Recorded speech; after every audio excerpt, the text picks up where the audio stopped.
Hello बच्चों, let's understand question firstly. देखिए question आपसे क्या बोलना चाहता है। क्वेश्चन में आपको बोला जा रहा है when aniline is dissolve in diluted HCl and reacted with sodium nitrite at 0 degree temperature, the solution was added to dropwise to a solution containing equimolar mixture of aniline and phenol including diluted HCl. The structure of major product will be।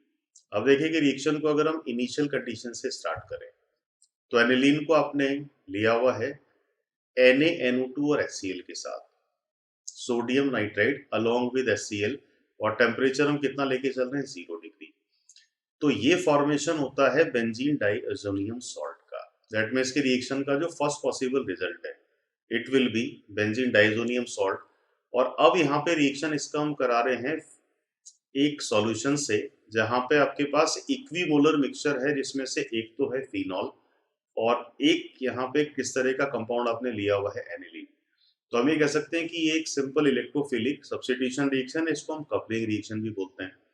तो electrophile तो दोनों के लिए same है, हमें देखना पड़ेगा कि फिनॉल का रिएक्टिविटी ज्यादा है या एनिलीन का। तो सिंपल हम देखें तो नाइट्रोजन पे लोन पेयर है, दैट मीन्स की रेजोनेंस में ये कौन सा नेचर हो गया प्लस एम, और प्लस एम पावर इसका OH के अकॉर्डिंग क्या है मैक्सिमम है। तो यहाँ पे रेट ज्यादा होगा जबकि फिनॉल का रेट क्या होगा कम होगा। तो अगर मुझे वन टाइम रिएक्शन करनी है तो पहले एनिलीन रिएक्ट करेगा और एनिलीन रिएक्ट करेगा तो आफ्टर कपलिंग रिएक्शन जो प्रोडक्ट यहाँ से हम अचीव कर पाएंगे इट विल बी पैरामीनो हेजोबेंजीन। तो मेजर प्रोडक्ट ये बनेगा क्योंकि फिनॉल का रिएक्शन हमें रेट वाइज यहाँ पे कंसीडर नहीं करना।